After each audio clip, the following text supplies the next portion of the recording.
Thank you, Dan. Okay, we've gotten a ton of emails from people asking questions about the economy, and Congressman John Boccieri is here to help answer the questions. Thanks for being with us this morning. No problem. We appreciate it. We've been asking people for their email questions. Before we get to those, I guess the broader first question to ask is, why did you vote for the plan? Well, first and foremost, the United States government is going to be judged by two measures, whether we acted or whether we didn't. And we are facing an economic crisis that is parallel to what we faced before the Great Depression. And so the United States government had to do one of two things. One, we could manage the interest rates, or we could inject huge amounts of capital out into the market to help stimulate the economy. This will create jobs, put people back to work, and act as a backstop of further job loss. Critics of this plan say it puts a very minimal amount of money, gives a very minimal amount of money, I guess, to the individual. So the question then becomes, how can it create jobs if we don't have money to spend and then support those jobs? Well, first and foremost, we have to understand that the United States government can inject huge amounts of capital out into the market to restore roads and bridges. That creates nearly 35,000 jobs, or keeps those jobs intact. So it's important that we understand that this amount of money is investing in our future to help make our economy stronger, investing in our greatest asset, which is our people. You mentioned the roads and the bridges, and that brings us to our first question from one of our viewers. John and Brenda asked this question this morning. Will steel that is made here in the U.S. be used to repair and build the bridges? We have steel mills, and a lot of people ready to go to work. They want to know if that local steel will be used. And part of that question was, if it's not used, why not?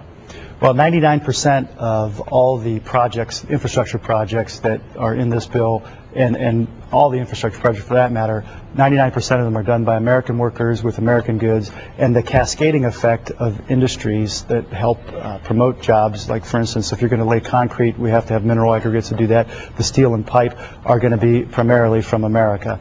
And there was a Buy America provision in this legislation. That's good news for John and Brenda too.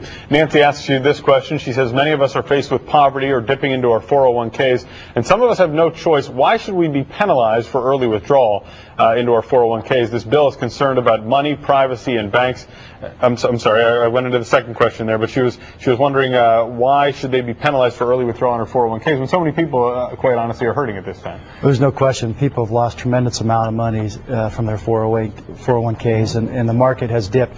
Our hope is that with this stimulus bill and this recovery package, that we're going to help stimulate the economy so that those pension funds will increase. Banks have had extraordinary amounts of capital injected to them by the Fed and by the Congress, so we're hoping that stabilizes the markets over coming months. But people need this money now. Is there a possibility of something? I'm guessing Nancy would want to know. Is there a possibility there are any withdrawals without penalties? Can something like that happen? We'd have to revisit that. It's right. Something that was not addressed in this legislation, but something we should consider in the Congress. Okay. Bill is concerned about his money, his privacy, and banks, and he asked this question. He says, why does Ohio not have a law to prevent employers from mandating direct deposit of payroll checks? He says he believes people should have a choice. After all, they are the ones working for that paycheck. Well, we're moving towards an electronic society, and I happen to agree with him. There seems a bit of security when you're handed that check and you can take it down to the bank yourself. It's kind of the way we've done things. As a person who has embraced this 21st century technology, I think it's something that we ought to move towards. The paperless society and the ability to manage your bank account on the internet is something we all are driving towards. I got an email here also from Kathleen Old, who says the fact that a lot of these funds will be in the hands of the state governors is a little unsettling. She says that her understanding was that much of the money for the project was to create jobs.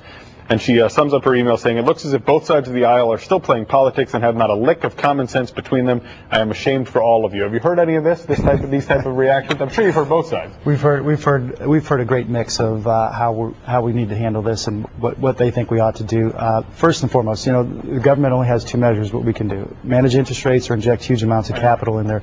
And this is not unlike what we did after the Great Depression. We injected huge amounts of capital, but we're investing in things that are going to matter: innovation, education, things that are going to make our economy stronger and our greatest asset, which is our people. What has been the most prevalent reaction for you? We have a poll up right now, and it just went up on our website, but it seems like more people think it will not help the economy than think that it will help the economy. Well, we want to caution folks, this is not going to be the be-all and end-all for economic recovery. This is going to act as a backstop of further job loss and help create some jobs along the way. This measure was to invest in America, putting America first. Our detractors have spent $1 trillion over in Iraq and Afghanistan to rebuild their roads and bridges. This is about putting America first. Well, Congressman John Boccieri, we appreciate your time this morning. We do want to